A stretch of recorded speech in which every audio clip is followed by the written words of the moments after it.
On today's episode of Plastic Surgery Uncensored, we're going to be tackling a very, very important topic, which is body morphing, face tuning, all these apps that are out there creating unrealistic expectations for our youth. So you're going to want to join in. It's going to be an interesting one. Welcome to another episode of Plastic Surgery Uncensored. I'm your host, Dr. Rahban. Today, we're going to be talking about something really, really important. We're going to be talking about these apps that you find on phones today that are causing an immense amount of anxiety and depression and unrealistic expectations in our youth. These are Facetune and Body Morph. God, I don't even know. And I'm really lucky because Haley, my social media guru, has joined us today. Welcome, Haley. Hi. How are you? I'm happy to be here. I'm great, and thanks for coming. And so what we want to do is, you were just mentioning it to me the other day, and that's why we decided to do this, which is, as you've had a lot of experience on social media because you manage accounts and you've seen the evolution of social media. And so it started out with like making sure you have the right lighting and making sure you have the right makeup. And, it's now gotten to a point where you're not even the person that you're posting. So just give me the names of some of these apps. I know there's a new one every hour, but what are these apps? Okay, so there's Facetune, which I think everyone knows what Facetune is at this point. But basically on Facetune, you can like have it highlight your face, and then basically it says nose, mouth, eyebrows, like jawline, there's lips, and basically you can increase or decrease the size for all of those. So you could like already make your face a lot more symmetrical. And then there's like a pinch tool where you can pinch your body, pinch your waist, make your boobs bigger. There's just all that is Facetune. Even though they call it face, you can do it on the body, right? And you kind of have to be like skilled in Photoshop to make it look natural. So it does take a little bit of having like an artsy eye to not completely screw it up, because there are some girls who overdo it and you're like, that's really bad. So like, that's like what's been going on. Now there's a new app called Face app where you literally need no skill at all. You just press a button and it gives you a perfectly symmetrical face, perfect makeup. You can straighten your hair. You can add waves, give it volume. You could change your hair color. You can make your face look 20 years younger. There's a button for everything on this app. So it's just crazy, and everyone's using it now. So basically what you're saying is I'm at the brink of being out of business. So basically you don't need a nose job. You don't need a brow lift. You don't need teeth whitening. You don't need a facelift. You don't even need a hairstylist. You literally just click a button and boom, there you are. Yeah. Like I think people before social media were like, if I have a problem, I have to fix something. But now it's like, I could take a picture of myself right when I wake up looking like complete shit, and then take a picture, press a couple of buttons, and look like a supermodel that had their hair and makeup professionally done. And like in COVID times, you don't really like socialize like you used to. So at this point, people are just like using this app, using it on dating apps to attract certain people, but like nobody really looks like their photos anymore. Right. So obviously anyone who's listening who doesn't know about these things is like their jaw should be on the ground. And those of people who know about it are like, yeah, I know about it. So there are so many things wrong with this scenario. So let's start with the obvious. If you never, ever left the privacy of your home, you never left, and your whole world revolved around being digital, meaning you were a model, you were doing whatever, perhaps this would be an acceptable way of life, which is, hey, who gives a shit what I look like? This is the version of me I want to put out there. What harm is that causing? So you color your hair, you put on fake lashes, you go to the nail salon. What's the difference? This is one more iteration of that. You have extensions, so that's not your hair. Oh, that's not your breast. That's a padded bra. So someone would argue like, who gives a shit? This is another extension. But the problem is you do have to eventually meet people, and you aren't that person. So that's number one issue. That's not even the main issue, right? You and I were talking about this. I think the main issue is the effects and the impact this is having on the other people who are looking at these images and are unaware or naive to these apps. I think it's one thing if you're one of these influencers, and I think this is eventually going to have to be, I don't know when this will happen or how this will happen, but I'm all about transparency badge. The transparency badge is if you are an OBGYN doing breast augmentation and patients want to come to you and they know that that's who you are, good for you. But you need to put a transparency badge that says, I am an OBGYN, but I love breast dogs and you come to me. The issue is there needs to be a transparency badge on influencers, which says, I don't look like this image that I'm putting out there. So if you're a young girl who's 16 or you're a young boy who's 20, or frankly, if you're anybody of any age, hey, FYI, I don't look like this. Just putting it out there. Because the issue is that people don't know. And what happens to them? What do you think is going on to young people? You're young. How old are you? 30. 30. So you're right in that bracket. I know you think you're not young, but I'm telling you. I've been young like up until turning 30. And now I'm like, am I? Now you're still? You're yeah, I'm like, I think things are changing now, but. Okay. So what are some of the ramifications that are occurring to young people who are naive to this? What do you think the impact is? I think extreme anxiety, depression, low self-esteem, eating disorders, social anxiety. You just said like so many huge issues. So we got to go through them one and explain. Yeah. Anxiety. Why the hell would that cause anxiety? I mean, you're seeing so many perfect looking people and then you're looking at yourself being like, why don't I look like this? Like my nose is too big or I'm too fat or whatever. And it makes you feel so insecure that you're not as good as everyone else. That is exactly how it happens. We as creatures look at ourselves always in comparison. We are, it's just the nature of it. Look how rich that guy is. Look how tall that girl is. That we can say all you want to say, oh, love yourself, but that's just nonsense. We are created as creatures of comparative. And when you're comparing yourself to something that's attainable, well, that puts pressure on you, and maybe that's not good, but at least you can strive for something that's within reach, even though you should love yourself as you are. The issue is that people are striving for something that's impossible, so they are doomed for failure. You are never going to make it to the finish line of this race because it never finishes. And so anxiety and depression of not looking like the people online is 100% true, which then leads to, as you had said before when we spoke, to eating disorders. Because you have this girl who's got the perfect proportions, big breasts, tiny little waist. I mean, so tiny that it's humanly impossible. It's like bizarre. Right, bizarre. And then the curviest ass on earth. And you're just like, this looks like Jessica Rabbit. I mean, Jessica Rabbit. It doesn't look good though. Some people, if it's done, okay, whatever. But like, it's not a good look. I don't think. So you and I say it's not a good look, and that's a matter of preference. But what is happening 100% is what we're considering the norm has changed. And so you look at it going, what is that? Because but if you're 17, 18, 19, 20, like that's all you've seen online. Right.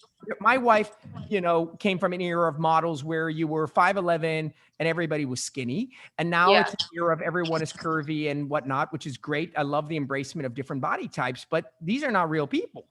The fat in your butt is and it also used to not be completely in our faces 24/7. Like when I was younger, I thought like Britney Spears was the hottest, most perfect. And honestly, she was at the time. But like still, we didn't have 24 hours a day of all these fake photos coming our way. So no, and I think that's also another component of it. So there's so many layers to this that it's so effed up. Yeah. The problem is you give your phone to a 12-year-old when their sense of self is being established. You could say as a 40-year-old woman or a 37-year-old man, I'm not as bothered by it. But when a 12-year-old who has absolutely no sense of self yet is start to develop sense of self, and you give them the phone so that, God forbid, they're lost somewhere, they can call you, and they're on TikTok and all this bullshit. That's when they're setting up that established sense of self.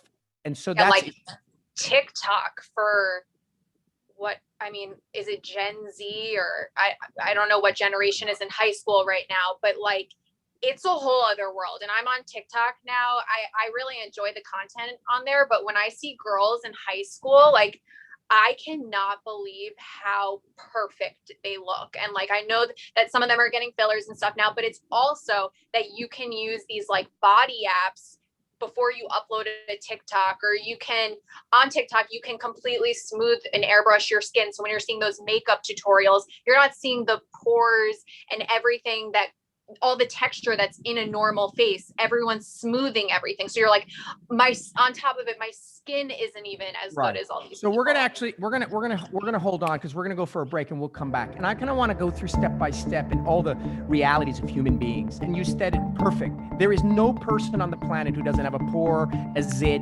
some sunspot or something. So you're definitely gonna want to tune in when we get back with Plastic Surgery Uncensored. Welcome back to Plastic Surgery Uncensored. I'm excited because Haley and I are kind of tackling this problem. I think this is going to be one of these issues that's going to have ripple effects for generations, this idea of undoing this self-esteem issue. So Haley and I were talking, and so these apps that are coming out, which are getting, as you were mentioning, easier and easier to look perfect, which is so unrealistic, are starting to screw people up. And what they're doing is, you used to think of like in the 90s, people were like doing cocaine and they were skinny or runway models. And we used to say it's terrible because these images of really skinny women, I mean, they were really skinny, are causing other young girls to become anorexic. And that was just one issue. Now you have it's exponentially more complicated, because as you said, like, no one has acne. What 14-year-old has no acne? I don't understand. What person has no pores? Everyone on social media doesn't have pores. That's literally what I've learned through all this. I've never seen bad skin on my newsfeed in years. Right. So first it was makeup and all this contouring and makeup and whatever. And we kind of was like, well, it's makeup, it's fine. Now it's not even F the makeup. I'll just click this button. Now you just get a filter on your stories. Like no girls. I mean, I'm sure there are. So whatever. Majority of people uploading stories are using a filter that's already contouring your face. It's making your nose smaller. It's making your lips bigger, your eyes more raised. So you can go on with no makeup, put the filter on, and boom, you have like a 5-part story looking stunning. All right. So what are these things? Number one, pores, skin, contouring, looking more balanced or symmetrical. It addresses jaws. It makes your breasts larger, makes your ribs smaller. It makes your waist narrower. It makes your butt wider. So you are basically tweaking any and every part of your body. So now the question is, what do we do about it? This train is headed and it's going. So as a plastic surgeon, as a social media, you're a social media manager. I consider you sort of in the background. You're obviously not an influencer, but you have action. We are sort of the ones responsible now. Let me back up. The number one most responsible human being on the planet is a parent. Yeah. That's it. I don't know. I obviously it's much harder than that, but you're giving them the gun. That's the phone. And then you're putting bullets in it. You're giving them access to these apps by letting them have it. And then you walk away and say, God, I hope my son doesn't shoot himself in the head. Yeah. So, yes, you need that. They need to have a phone for almost to survive nowadays. But the question is, how do you give them the phone, send them to school, not a helicopter mom or dad, I mean, and then how do we get around this? That's a really good question. And just like processing what it means to be a parent, like I have no idea what I would do if I was a parent right now and my kid had these apps because it's like, then they're like, everyone's using them. Like, you're a terrible parent. Let me go on all these apps. But then at the same time, it's just like destroying your self-worth. But I mean, I think that the best thing you could do is just have awareness for it. And like, you can take whatever knowledge you have, tell your kids, and whatever they decide to do with it. I mean, that's kind of just, but it's awareness. Exactly like well, that's what you say. It's about, it's like drugs. Yeah. Right? It is a drug. That's the thing. This is our generation's drug addiction. Yeah. When kids were doing cocaine or pot or drinking or whatever, back in the day, they had this program called DARE. And DARE was this huge campaign to get awareness of kids. And you start having that conversation. Hey, honey, if you go to school and someone offers you this, I want you to understand that you can say no. Hey, and you just kept if you are on a date with a boy and he wants to be intimate, you can say no. It's all about awareness. You can't force anyone. You can't prevent them. You can't put them in bubble wrap. Yeah. But parents, you need to be aware. And why am I emphasizing parents and kids? Because yes, this is affecting adults, 30-year-olds, 40-year-olds, not so much 50-year-olds, but yes, it's affecting young adults as well as adolescents, but it's really destroying adolescents very early on. Yeah. Want to grab this and redirect the train is as when they're young. And so what we wanted to talk about is A, parents, this crazy shit exists. B, it's delaminating your children's sense of self. They are going to be more anxious, less self-esteem. And the way you got to do it is you got to have that conversation you would have with them about drugs, the same conversation you would have about them getting pregnant, the same conversation you have them about getting into a car with weird people is the same shit. It just seems innocuous because it's like, well, it's just social media, but it's not the social media that we're worried about. It's the images that are bullshit that don't exist that you are comparing yourself to. Yeah. But even I was listening to a TED talk recently with some neuroscientists or whatever, some brain thing, and some genius guy who made a really valid point of just how like phone addiction, social media addiction, there are going to be like AA meetings for this come 5 years from now. Like, this is a real problem. This is considered a drug. The way that people grab their phones is very impulsive, just like whether it's food, shopping, whatever addiction it is, this is like a real addiction. And people get dopamine boosts and people have withdrawals if they're not near their phones for a couple of hours. I think that's exactly it, because it's the psychology and the physiology of how we got here. And you and I are just having this conversation because I'm a plastic surgeon, and not that I'm seeing 12-year-olds coming in for Botox, because that would just be insane. But I definitely have nieces and nephews, and I definitely see the impact. And I'm always walking young people off the ledge when they come in with ridiculous pictures of noses. I'm like, that doesn't even exist. That's not only doesn't exist, that's ugly. And, we have to walk them off. And you're on the back end, meaning you see these results, you see, accounts of yours where you were in the past when you used to do those accounts that were asking you to do crazy shit. And, we're just kind of having this conversation to bring awareness to those individuals who are not maybe perhaps in the thick of things like you and me. You're just a good parent. You trust and love your child. You think they're doing fine, but you don't realize that quietly their self-esteem is eroding and that they're generating a severe anxiety, depression about their sense of self. And that's I do kind of feel like the bubble is going to burst. I don't know when, but I think it's getting to the point, and I don't know if it's the shift over like what's happened this last year, but even like the climate of social media, of Instagram is different. Like not as many people are being as narcissistic as they used to be, because like we've been through the craziest year of our lives. Like, people are more humbled and not just making like their day-to-day about what they look like. So I do feel this shift that's happening, at least on Instagram. I feel like there have been some documentaries that came out on HBO and Netflix that highlighted what's happening with social media and anxiety, depression, whatever, all that stuff. So I do feel like the awareness is going to keep coming. So I feel like there is some positivity at the end of this, but like just throughout history, there's always going to be some sort of platform medium that's always making you feel like less than, not perfect, whether it was magazines or whatever historically it's been. I don't know what it's going to evolve to, but I do feel like right now there is an increasing awareness about what's happening. I mean, we're obviously talking about it. Parents are talking about it. TED Talks are talking about it. You know, there's documentaries, and you just keep marching ahead.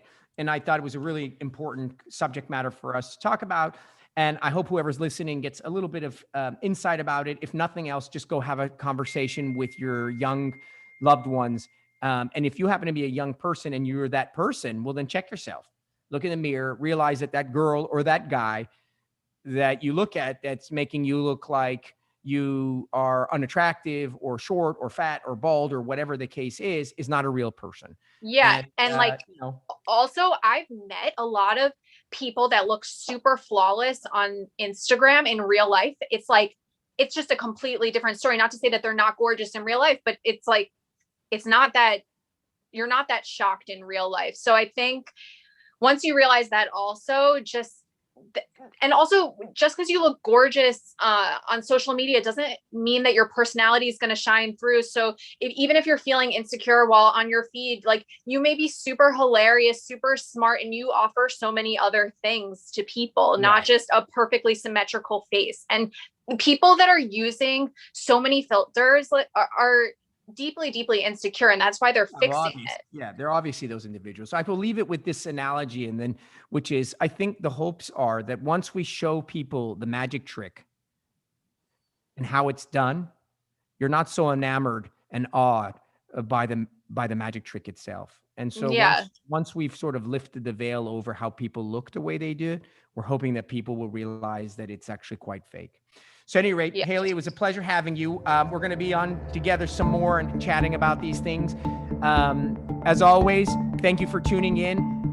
Haley always reminds me to tell you to subscribe, download, share. As I always say at the end of every follow on TikTok now. As I always say at the end of every podcast, the only reason this is worth doing is if you're listening, and the more people we get the message across to, the more survivability and sustainability the show will have. So anyways, thank you so much. And we look forward to the next episode of Plastic Surgery Uncensored.